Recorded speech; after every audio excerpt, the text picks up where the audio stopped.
to the Sunday comic live stream. I wanted to show you a little bit of the progress because for once there's more progress than normal. Some development regarding the comic is, as you can see, there's page 8, and even though it's also not finished, there's page 9 here also. I'm gonna show it to you. Yeah, okay, well, you have an idea. I'm using the seams background to do the perspective and stuff, kind of. I'm gonna practice as well. So a cool development that has helped me draw way more is that my dear, hello, Agiso, how are you? How's your comic going?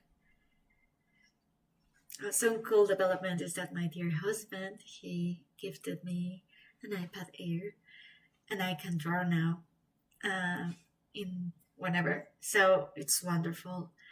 I never thought I would actually want a tablet or in this case an iPad, any device that showed the screen, because I was like, okay, that must not be great for the back to use all the time. So I still prefer most of the time to use my Intuos Pro tablet, where you cannot see the screen, but I have a little bit better position usually. Right now I'm in an Airbnb, so it's not my usual setup anyway, but you know how for artists it's very important to have the ergonomic setup. So especially if you're drawing many hours. So I'm super happy. It's one of those things that it's like, oh yeah, money. But I'm very happy about that, and I'm advancing with the comic more because I'm able to be, I wake up in the morning, and not always, but I can be like, okay, I'm gonna draw in bed for a while, and that's been insane. I love it so much. Oh, this is not well connected. Okay. Well, while I solve this issue, how are you all? How are your projects? I'm planning to do at one point the session where we do co-workings, but I still have to design it and have a little bit more time for it. But I'm wondering, I feel like many people do not have a very fixed schedule, depends on their job and life situation, but I guess right now the live stream will I'll keep this live stream on Sunday because it's very low effort, and I think it helps me keep going. Honestly, I wouldn't draw on Sundays if I didn't have this live stream going.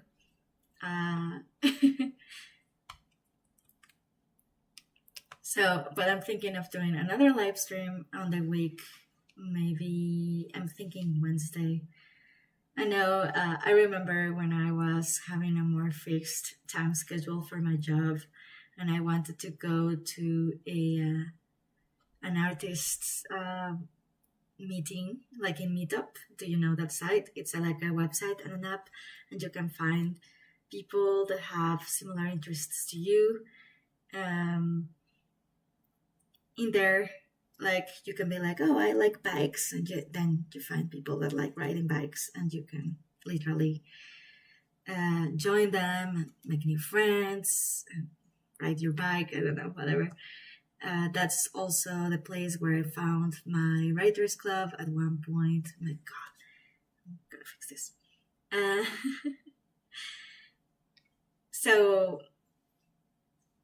And I remember I wanted to join an artist one, and they always had these very weird schedules that do not make sense for someone that works in an office or a more structured job. Like, they were like, oh yeah, Thursday morning, and it's like, oh my God, who has Thursday morning?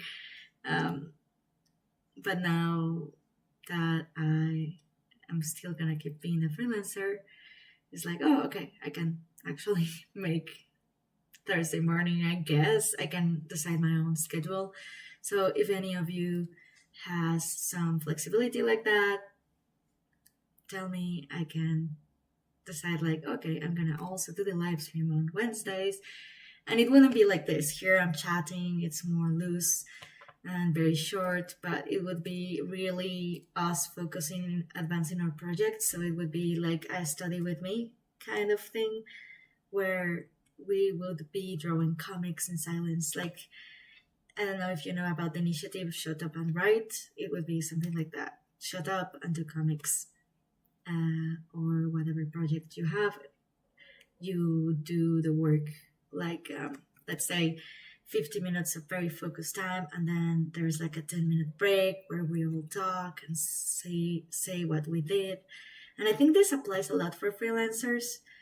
I think I already mentioned in the previous live stream that there's even sites that do this, where people use the element of another person being aware of their goals to be, socially accountable.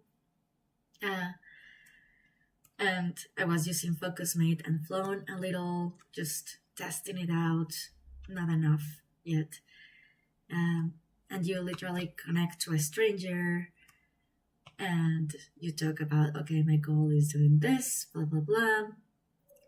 And you use the fact that you have like a meeting to not skip it.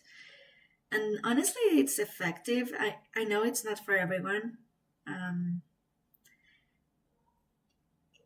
Also, it's one of those things where the meetings I have set so far are 25 minutes long, but you're actually maybe focusing less time than that, because you're working for, let's say, 22 minutes, something like that. And then the rest of the time is talking a little bit with the other person, like, oh, okay, this was my goal, how well you did. But I do think it's very effective at just making you start, especially if you were in bed or something and you're like, oh, I don't want to start work, because starting work is always the hardest part. Once you're in your desk, it's a little easier, or wherever your tool is. So I'm thinking of doing something for a live stream, because again, the next months I'm gonna have a little bit more time to do comics, and I'm very excited about that. I need to be careful to not overdo it, because my health fucking sucks sometimes. It's actually great, but if I draw daily every day, I think I have experienced some pain again, and I don't want to risk it. So I'm gonna be balancing it out with other obligations. But then if we, for example, said in the YouTube channel, like, hey, we're gonna have a live stream every Wednesday, then I know what things do I have around it. So Akisa says, the comic hasn't really gone anywhere. The last 2 weeks were a complete disaster, and I had to drop a long-running obligation to start getting myself together. This week is looking promising. That's good. I'm glad. Yeah, life. It's difficult always, right? Goodness. I'm sorry I'm talking softly. I'm getting used to the situation. You're gonna see me in this Airbnb for some time. Right now, I shouldn't give details of that, but yeah.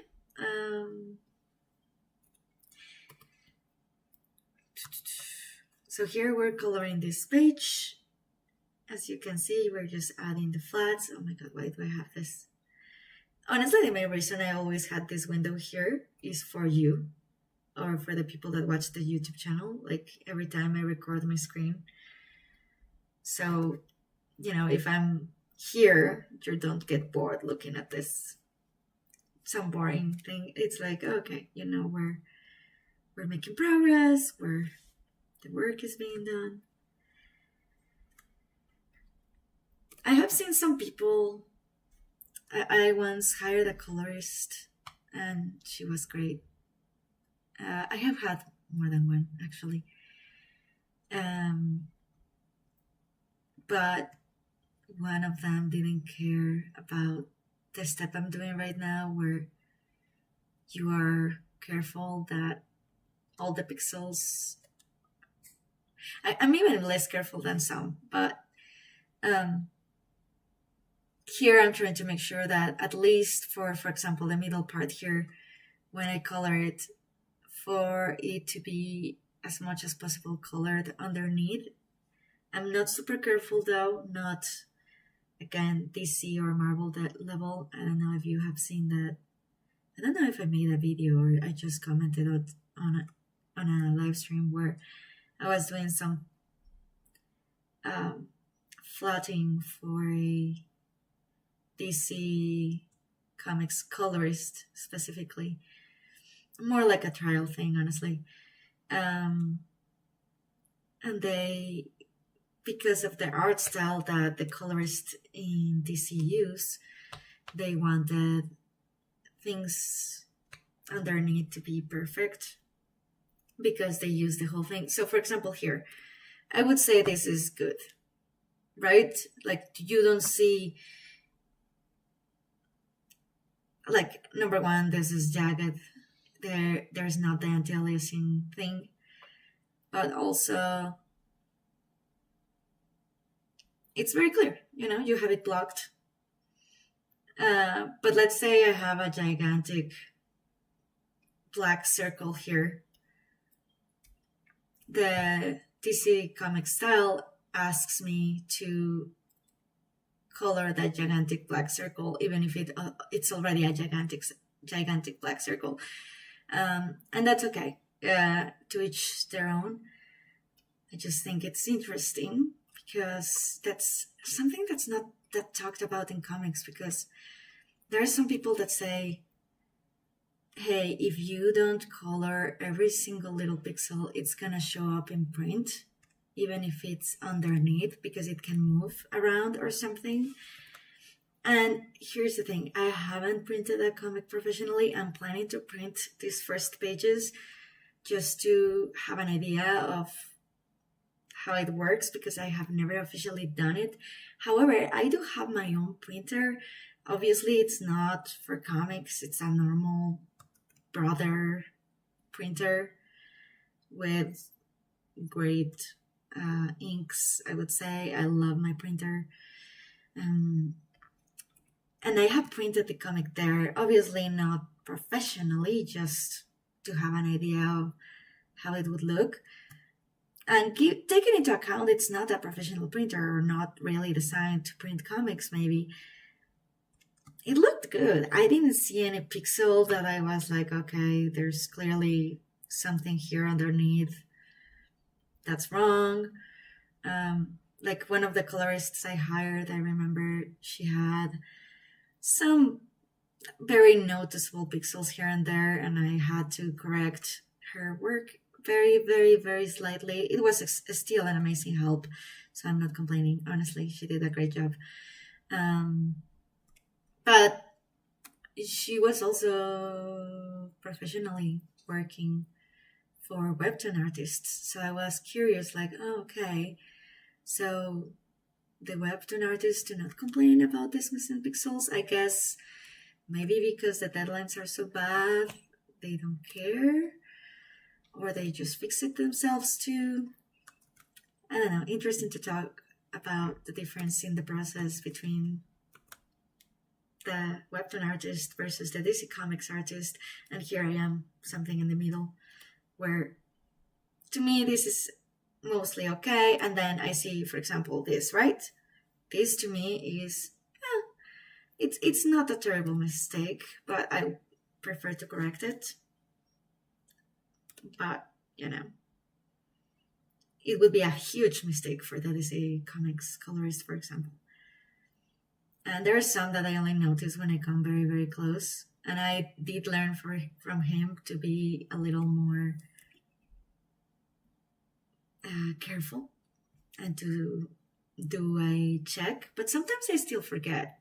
I don't care as much as he does. Like, you can just color this and then go check very, very closely. Like, oh, is everything perfect? And honestly, here and there, there's little mistakes. Like, for example, this line, there's a mistake. If I see it, maybe I fix it. If I think it's honestly okay, I may leave it. And that's one of the reasons I don't think I'm a perfectionist. It's because there are some mistakes I see that I'm like, who cares?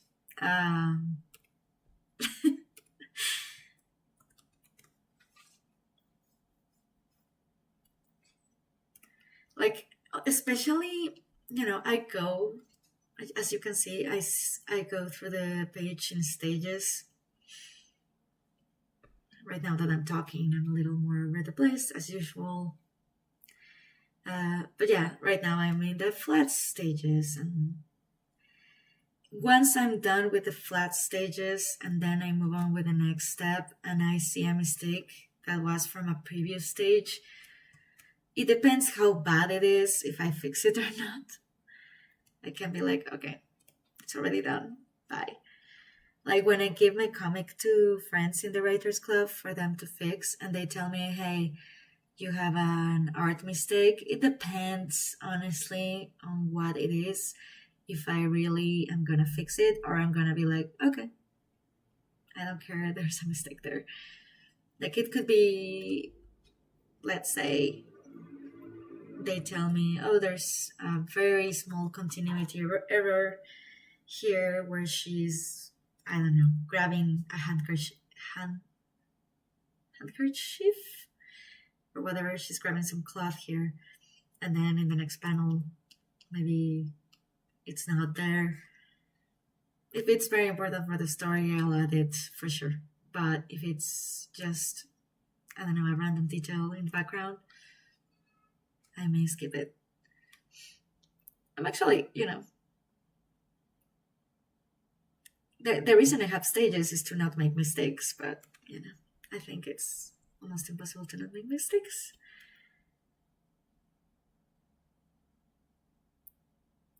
Okay, so thinking of doing the live stream on Wednesdays, and this is gonna be until after August, by the way. But I'm already thinking about it. Because until August is where my life is gonna stabilize a little and I'll have that extra time.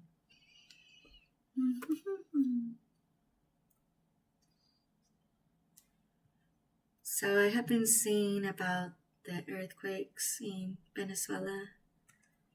They're very, very sad. It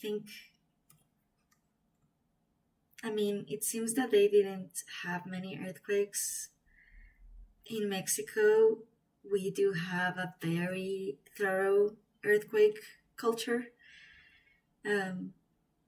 It's, Mexico has problems, but one of the things that it does very well is that, even in schools, we start knowing how to behave. We do drills. The alarms are very effective. Some people hate them. They hate the sound, but it should be jarring. And you get it on your phone too. Like, there's a city normal alarm that you hear, but there's also the one in the phone that automatically your screen appears red and it's like, okay, you have 1 minute before the earthquake strikes, blah blah blah. And usually you should have like your plan thought out. If you live in a last floor, it's going to be very different, obviously, than if you live in the first floor. And even with all of that, you cannot control nature.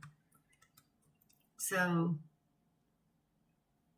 it's trying to avoid problems. But of course, if you sadly live in one of those buildings that they didn't follow regulations and they're weak or they're very old, actually, the old ones sometimes last longer It makes sense, right? They already survived other earthquakes because they were well done. But of course, there's always corruption and people not following guidelines when they're building, sadly, and then, to save money maybe, and then they claim people's lives, which sucks. And I don't know if you have lived an earthquake, by the way.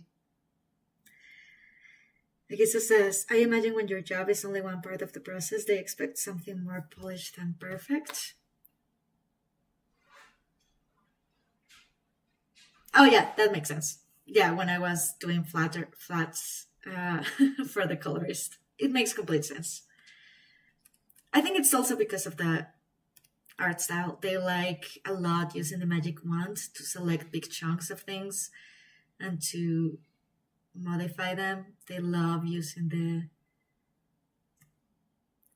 some kind of gradients. And I think that's cool, honestly. I like all comics, honestly.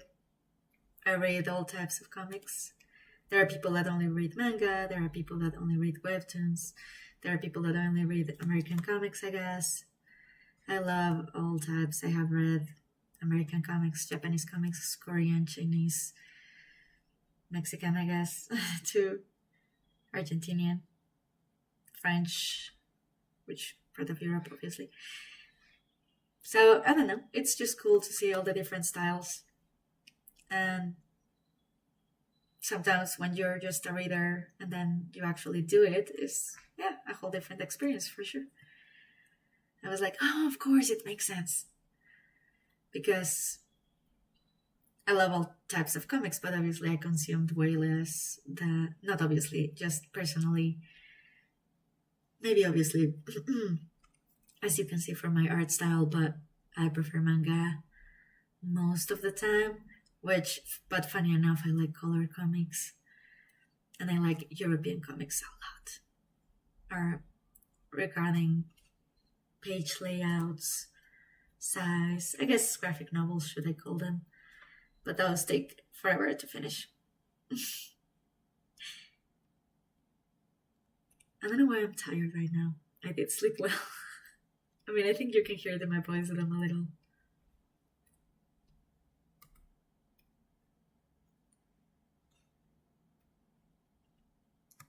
I'm so glad you're gonna have more time, Akisa, for your comic. But yeah. Have you ever lived an earthquake or something like that? Like a tornado? I mean, I have lived many earthquakes. I know that for some people outside, well, I should not just assume. It depends on the area where any person lives, right? But in Mexico, we do get many, I guess, but many of them are very small, thank goodness, which is the ideal way to get them. What happened to Venezuela is that sadly they got lots of accumulated, the tension got released all at once and in a couple of instances and stuff. So that's way worse. And of course, we have had very strong earthquakes, even recently. And it's always terrifying. I think the worst part is getting trapped. Like, hey, if I die in an earthquake, okay, I'll be dead. I don't know. I won't know it happened even. But getting trapped for days, maybe, that seems awful. And I'm so glad that in these moments, countries do send help. Mexico has sent help, of course. And they have lots of training. It's cute to see humankind united in those instances. I just hope it's enough, which obviously, again, this is a nature incident. We humans can do as much as we can, but it also sucks because it seems that their buildings were very I mean, they could withstand the first earthquake, but then they get another one, and it's like, fuck.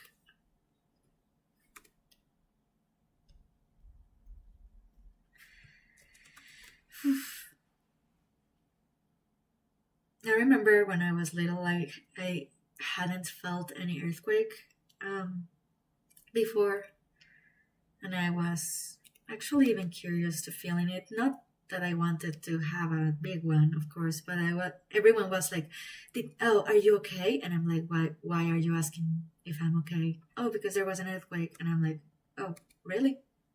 I didn't notice." So that was a lot of my experience when I was growing up. And then we started to have bigger and bigger ones, and that's when I started to feel them. It was also very useful because when I felt a strong earthquake for the first time, I had things hanging on the ceiling, because sometimes you don't even know that there's an earthquake going on. You're like, oh, am I dizzy or what's going on? And then you see things moving and you're like, oh fuck, okay, I need to get outside.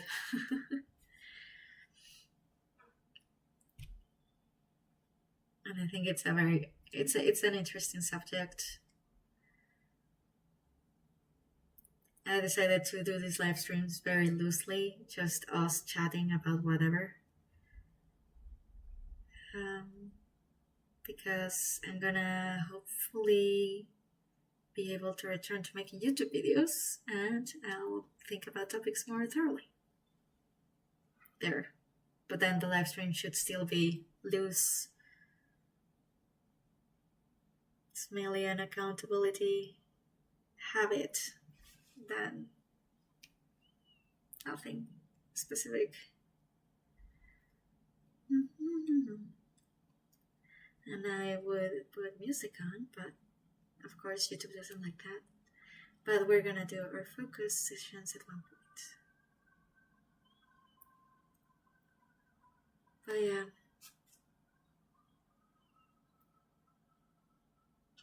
I just hope.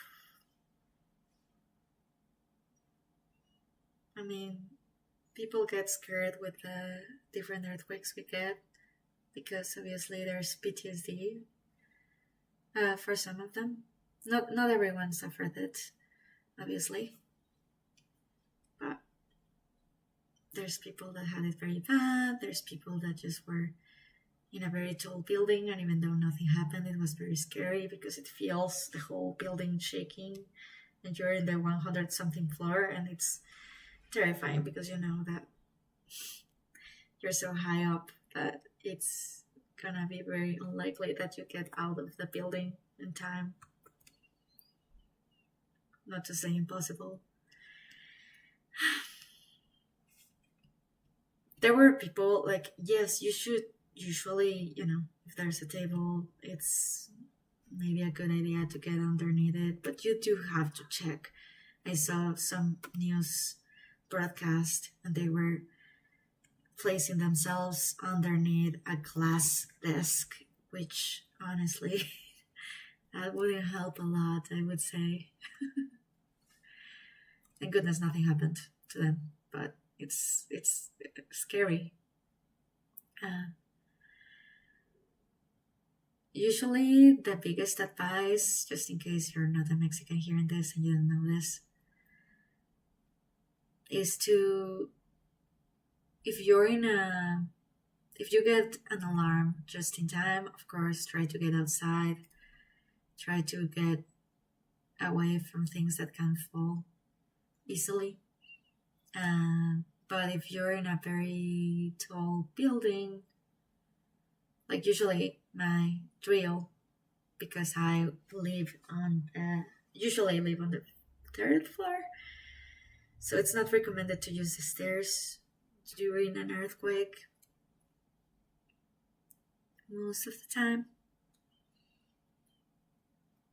But when things have calmed down enough, or if you get the alarm on time, you do use the stairs to get outside, that's fine. But be very careful because people panic, and panicking is the main thing you should not do. But I think, again, this seems like common sense, but sometimes if you don't think about it in advance, when there's the actual scary moment, it's easy to forget and to get, you hear someone screaming and you get nervous and make more mistakes. So it's good to think about these things beforehand, even if in the moment it's hard, because it can save your life. I'm giving awful advice here, by the way. Just check the guidelines. I'm giving it very anecdotally. It depends on the floor you live in, if you have an alarm in your country. Sekiso says, no tornado, but definitely turbulent enough storms to snap trees and branches. Oh my god. 2 weeks ago, the power was knocked out for about a day and a half from thunderstorms. From thunderstorms. I had to go to the library to work on my comic a bit. Power was out really randomly at different locations. Where I stay, though, the true blossom weather or natural occurrences, I don't know, whatever, is usually snowstorms. Wow. Well, living in Mexico, I have never had snow, but I have heard it can be very tricky, and that people that live near snow, they don't enjoy it as much as tourists, obviously. It does sound very difficult. I have actually watched documentaries of people in snowstorms. I have found that topic very interesting and also relevant for my comic, kind of.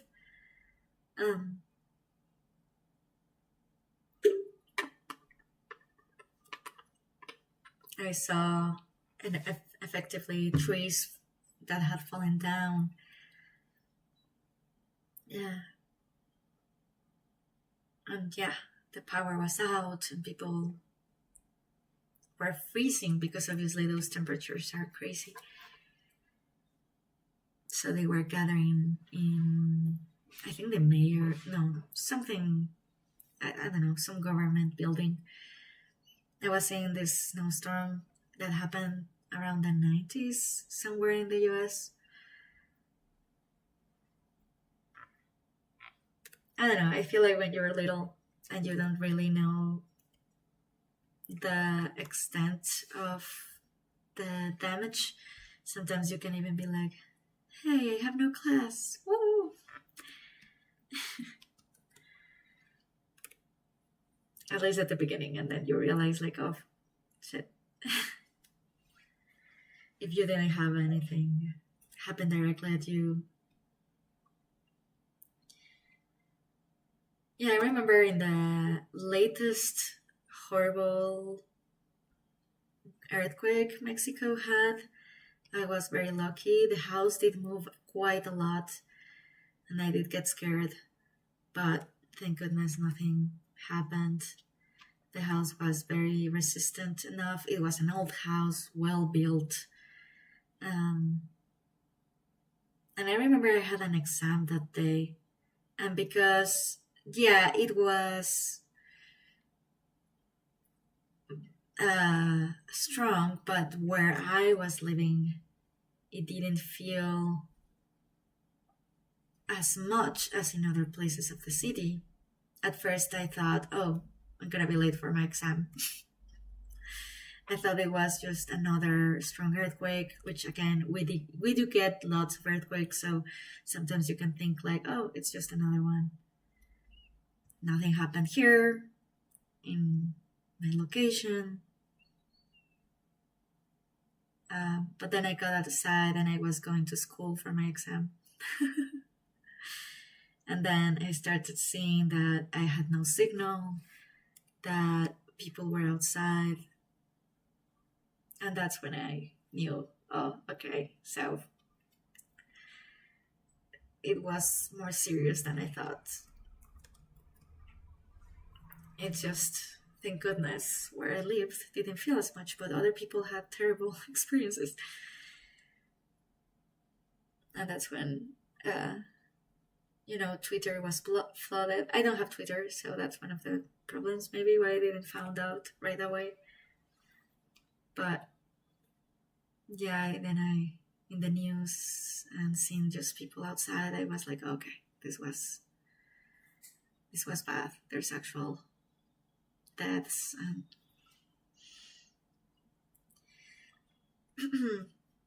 but then I think it's one of those beautiful moments because I feel like when Mexicans are more united is when there's something like this going on. And sometimes the government takes forever to react, or they don't react enough, or I don't know. There's parts of it that work, I guess, but I feel like the people are the ones that are making the biggest difference. So we were all, obviously classes were canceled and stuff, so we could care about the most important things, which were human lives, honestly, and we were the ones that we had no terrible repercussions, thank goodness. We're helping getting supplies and food, canned goods, and gather stuff for people that had lost their houses, and yeah, just to help. I mean, what else would you do, right?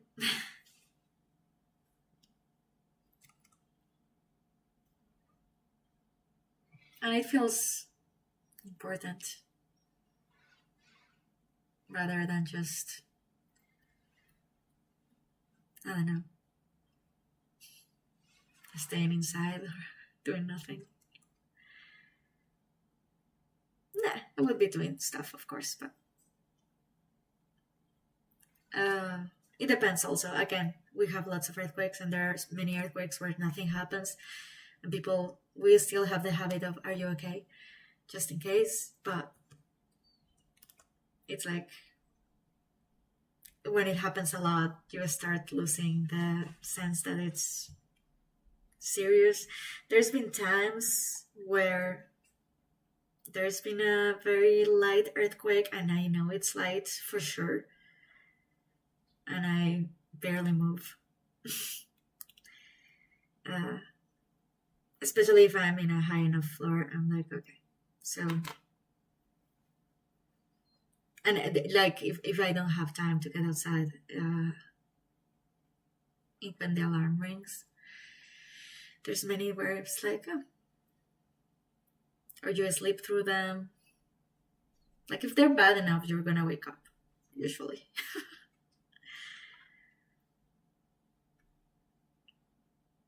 Yeah. So I was in this case of, I mean, this is a happy case. Not all of them are happy, but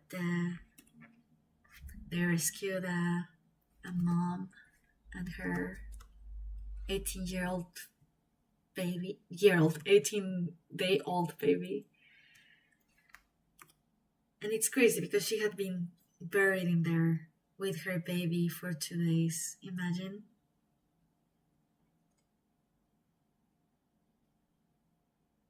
In Mexico, when the earthquake happened, the bad one, they were telling us civilians to try to not go through the rubble because what can happen is that then you can get hurt yourself, and then they're trying to rescue you on top of the person you were maybe trying to rescue. Of course, it depends, but usually try to not add more work for them is the rule for the people that are rescuing. So it's more useful for civilians like me that do not know much about that or have the strength to help actually to help in other ways. We had, and it's very common, you have your whatever nation dogs that are like heroes helping rescue people, and it's adorable.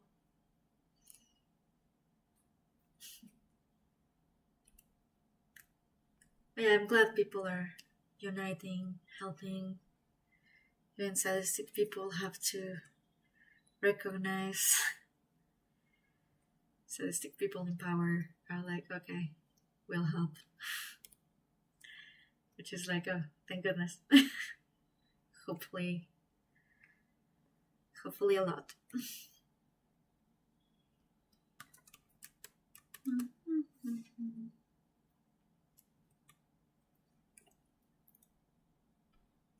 But yeah, I guess earthquakes is the only thing of nature that's serious that has happened to me. And yeah, snowstorms sound very, very scary. I did know snow once. I remember when I went on a trip to Argentina. It was purposely near winter as much as possible because we wanted to know the snow, my sisters and I. It was a very wet snow. It was not good for snowmen. Because we were like, we saw it in movies, so we wanted, of course, to try. It was not good for that. And that's when I learned, oh, there's different types of snow. Like then there's even people that, the Inuits, I think, the what? I may be changing the names from Spanish to English, or I just don't know. But the people that lived in igloos, they maybe they're not called that in English. I don't know. Whatever. Those like huts in the ice. They had different words for the snow because there's more solid snow, there's more wet snow. And of course, if you live in that environment, it makes sense that you know more words regarding that because there's different uses for it.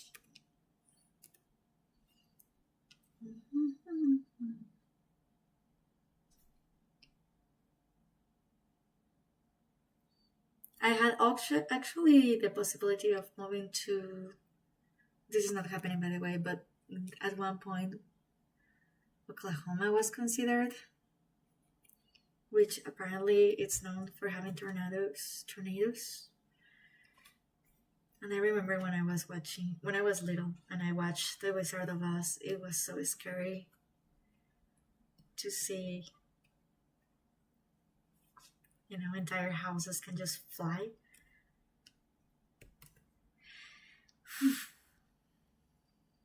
And I was like, okay, so if here in Mexico we have the culture of earthquakes, then how does it work there? So do everyone has a basement? And then I find out, no.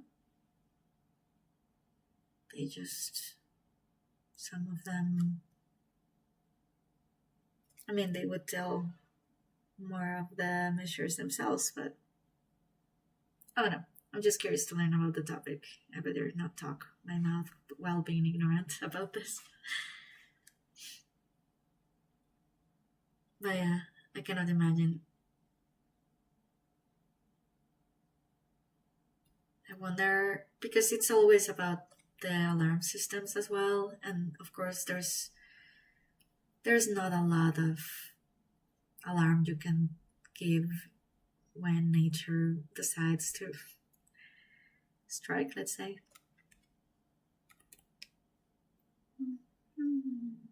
Oh, fuck. I forgot. I had put the area scaling in the... Oh, fuck. Then that means everything's gonna be a little messed up. But, okay. It's fine. I should check all things before I start coloring, but I'm also talking to you, technically. Agiso says, the snowstorms usually means a lot of shoveling while it's coming down, clearing yourself a parking spot and driving slow because the roads might not be clear. Oh. Yeah, that seems super scary, the fact that you can sleep in a car. And I guess it's one of those cities that you cannot not have a car, so yeah, that would terrify me. I'm a very nervous driver. I don't really love to drive.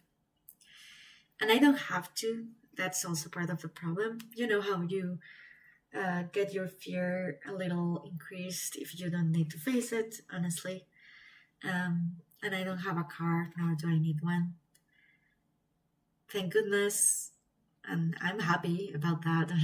But at one point, I mean, I do know how to drive, by the way, but I haven't driven.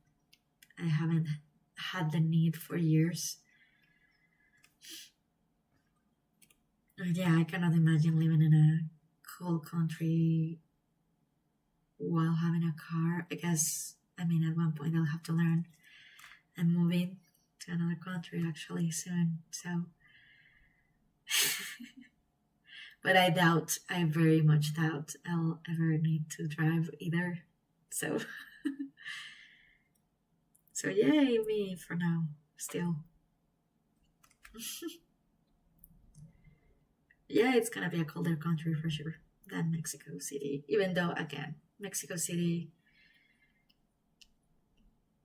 another country. Sorry, I'm talking about cities as well. But yeah, I'm moving to another country from Mexico, and in Mexico City, the city where I live, there's a lot of rain this time of year. Like there's always sunny in the morning and rainy in the afternoon, and then maybe it will clear out. Usually in Mexico, you cannot be like, oh, it's gonna be one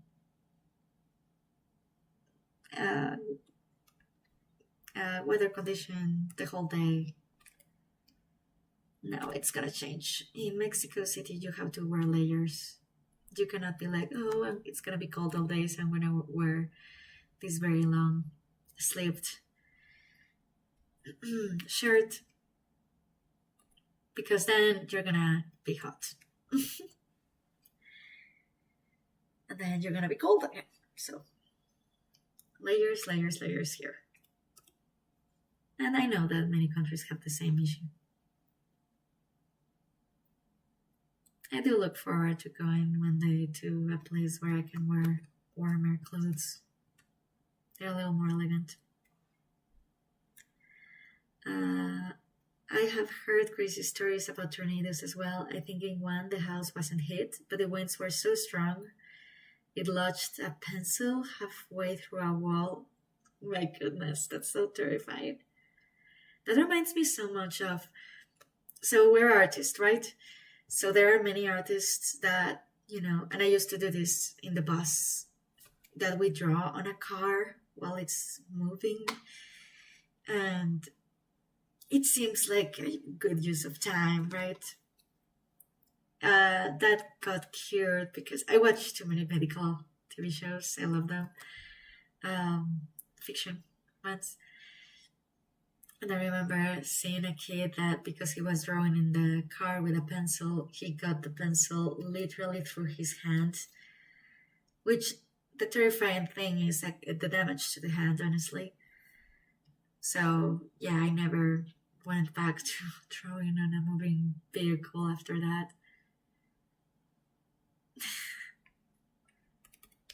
I care a lot about being able to draw forever, so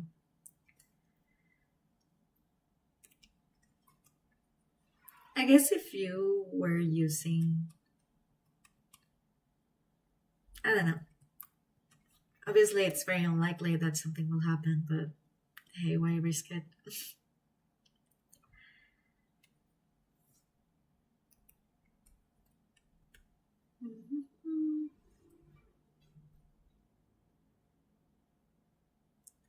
Well, this has been a lovely stream. Thank you everyone for watching. If you have any questions or comments that you want to talk about, feel free. We'll comment them. If not this stream, next stream, I will learn how to add the live chat replay.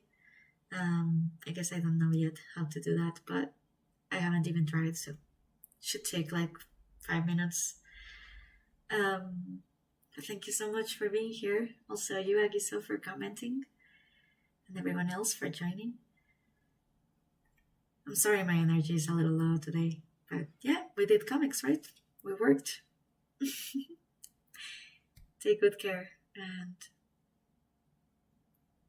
I was gonna be corny because we were talking about the earthquake in Venezuela, but I don't like that. So just, treasure what's important, I guess. Agisa says, wow, that pencil in the hand story reminds me of why I don't run with sharp objects. It's an important lesson. It's like, ugh. Yeah, thank you, everyone. Bye.